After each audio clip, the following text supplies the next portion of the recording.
Welcome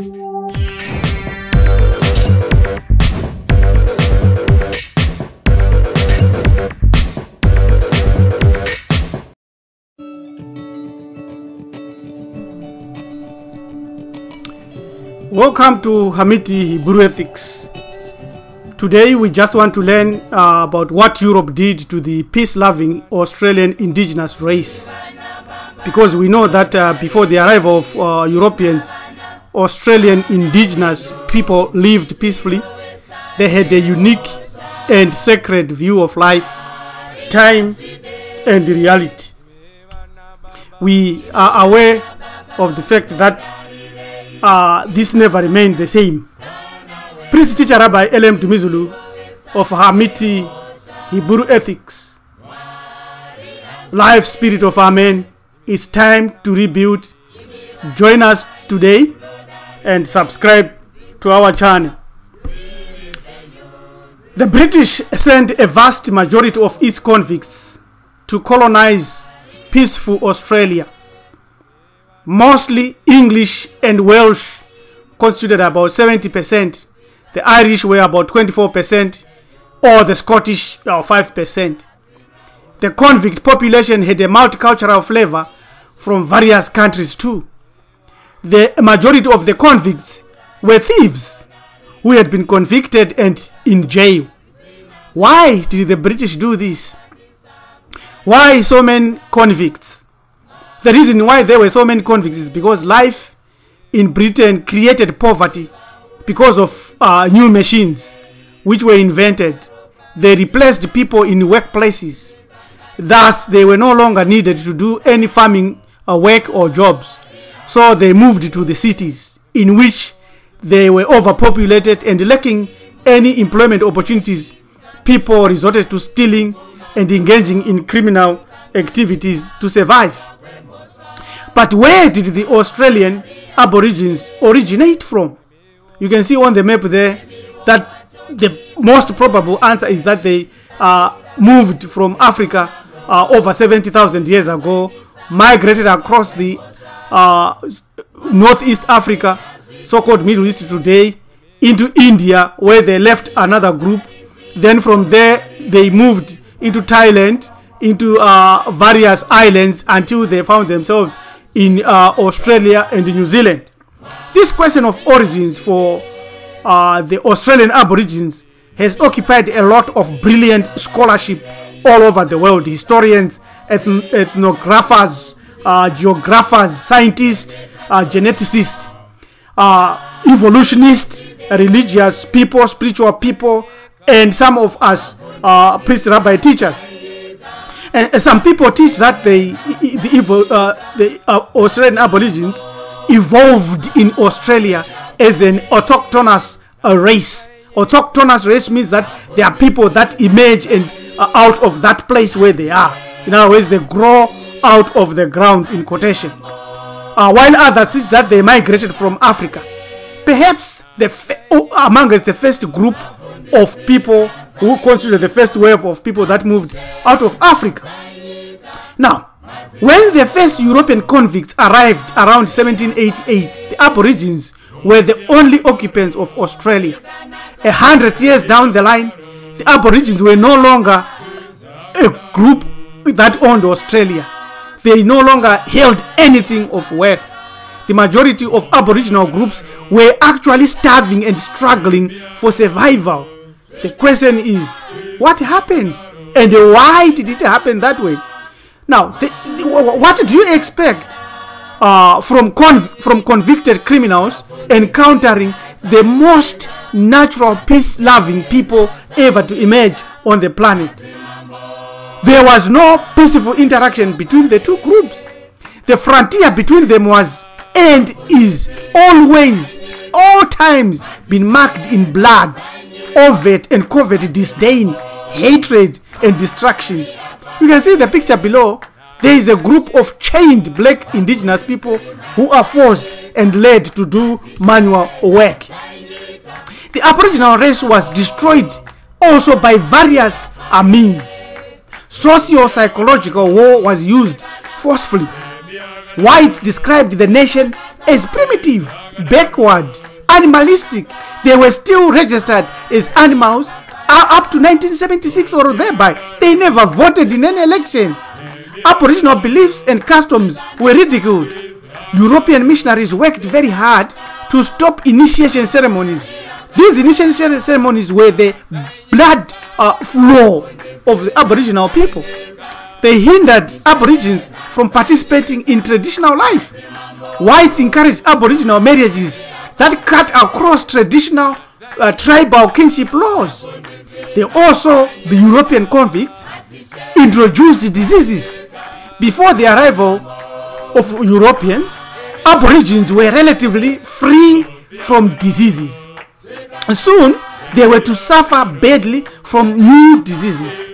Diseases like smallpox, tuberculosis, venereal diseases, and leprosy had disastrous effects other milder diseases such as influenza, measles, smallpox, and whooping cough, and the common cold would be just as deadly to a people with no previous contact with such diseases.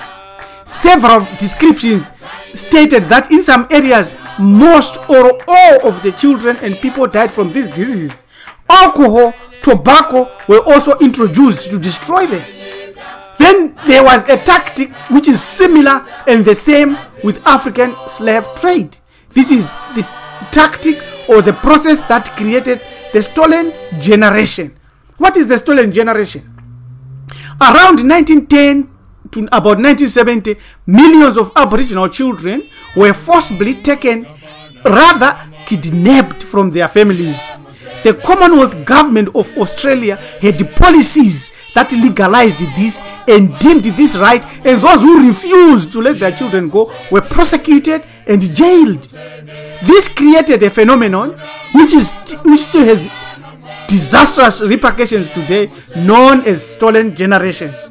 These children were taught to reject indigenous heritage, indigenous language, and indigenous life.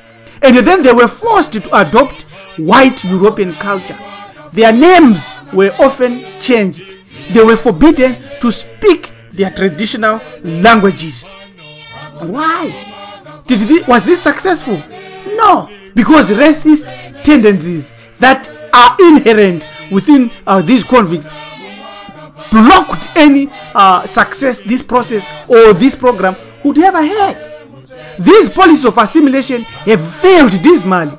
Australian indigenous lives are still worse off. Why? Because the white society refused to accept indigenous people as equals, regardless of their efforts to live like white people. This is a huge lesson to us all. This is from Australian government itself. You can check that website that I am giving you there. What is the stolen generation? Let us expand a little bit.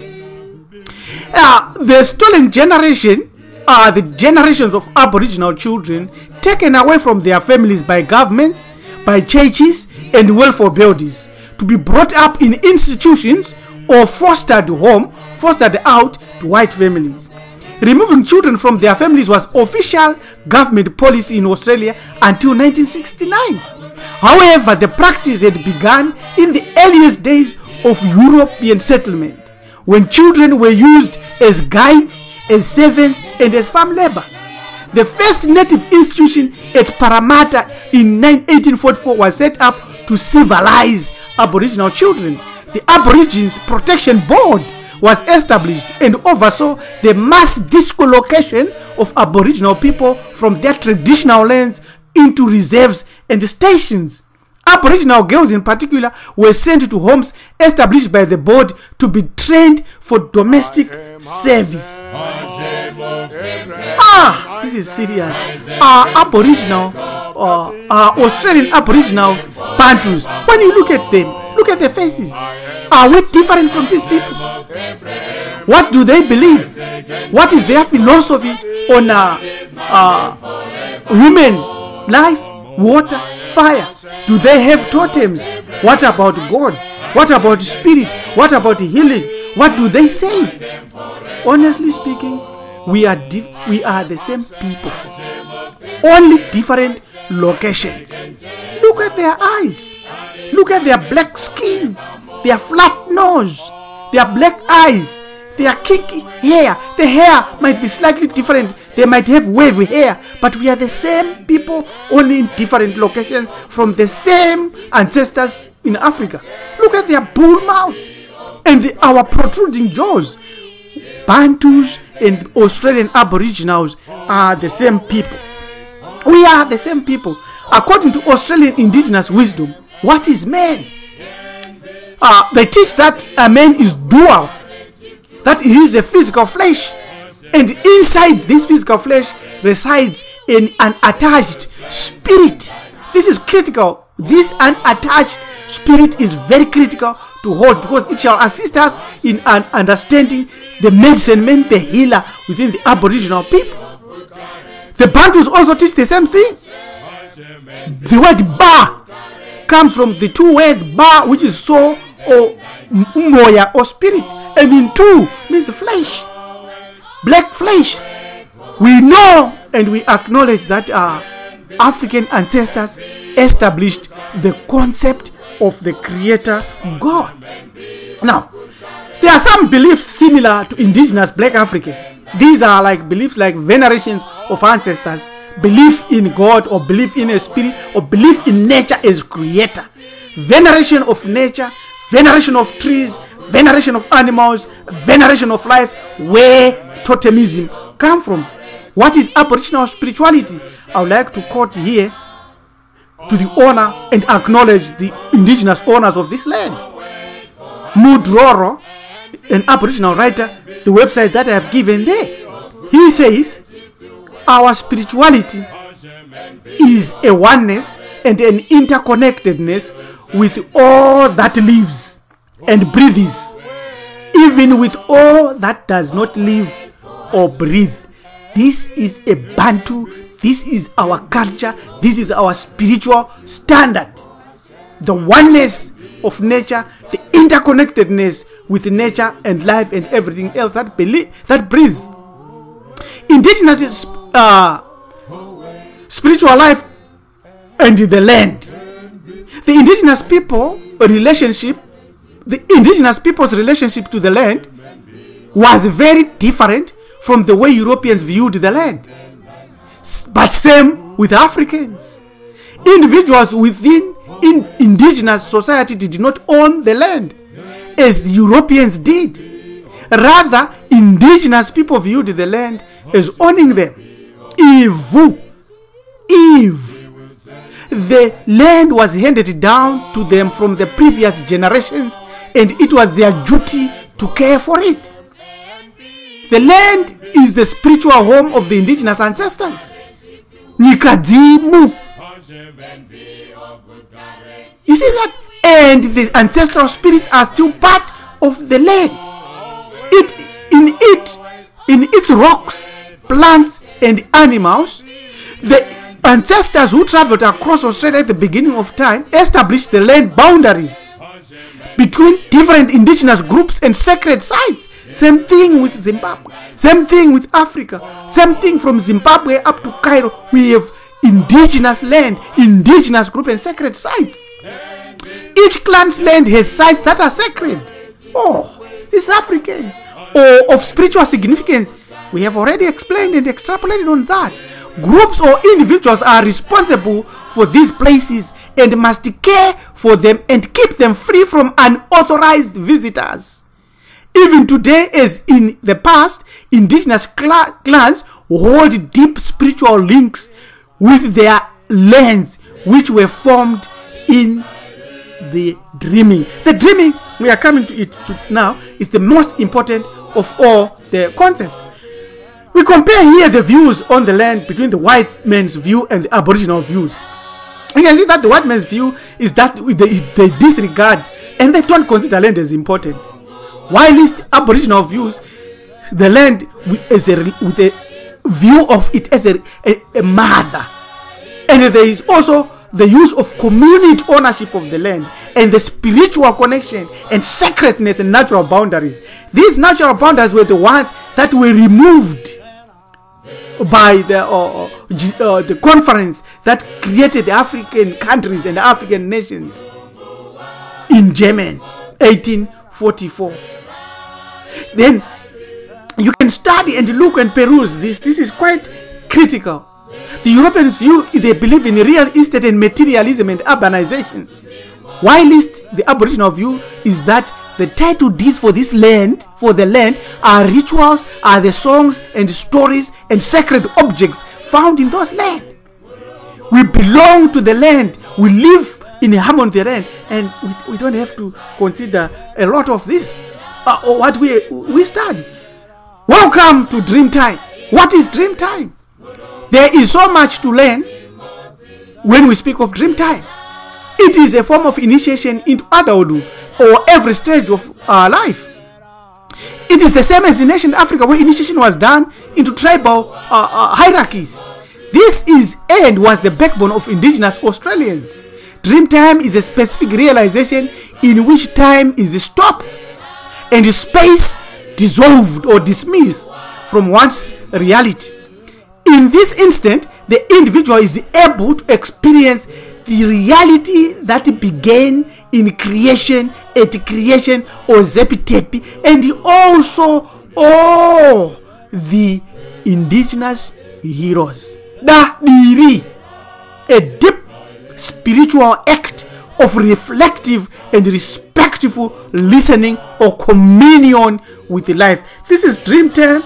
This is what we should all engage in, so that we can become the mystics and the healers in our society. Because that is the goal of Dreamtime, which is to create continuity with ancestral origins, power, force, wisdom, and intelligence, minus space and time. Dreamtime helps in creating tribal emotions, tribal thoughts and actions.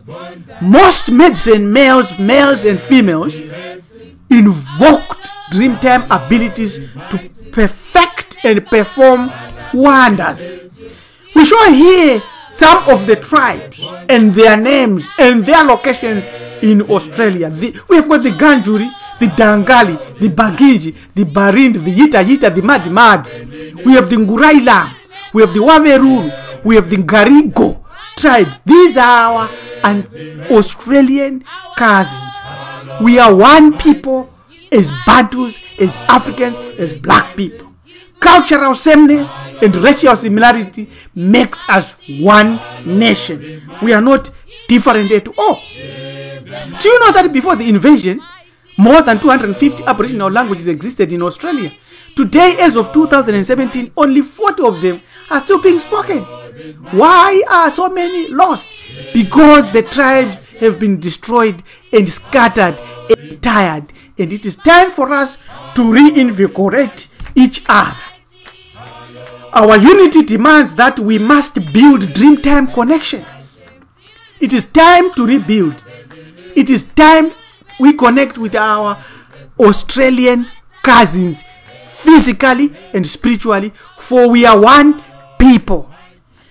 We know that ancient Egyptians traveled and arrived in Australia.